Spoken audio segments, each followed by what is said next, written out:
पूरी दुनिया में कोरोना वायरस का कहर सिलसिले बदस्तूर जारी है और अब तक 172.4 करोड़ से ज्यादा अफराद मुतासिर हुए हैं, जबकि 37.8 लाख से ज्यादा अफराद हलाक हो चुके हैं। अमेरिका की यूनिवर्सिटी के साइंस एंड इंजीनियरिंग CSSE की जानिब से जारी करदा ताज़ा तरीन अदद-ओ-शुमार के मुताबिक दुनिया के 192 ममालिक और खतों में मुतासिर अफराद की तादाद 17,24,65,062 हो गई है, जबकि 37,08,626 अफराद की इस इन्फेक्शन की वजह से मौत भी हुई है।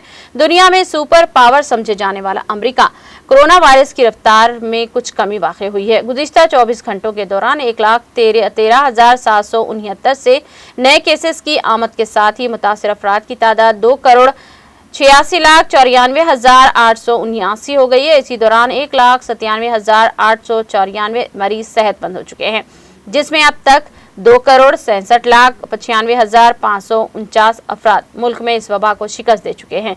सरगर्म मामलात 80,745 से कम होकर 15,55,284 हो गए हैं। इसी दौरान 3,380 मरीज अपनी जान से हाथ धो बैठे हैं और इस बीमारी की वजह से मरने वालों की तादाद 3,44,082 हो गई है।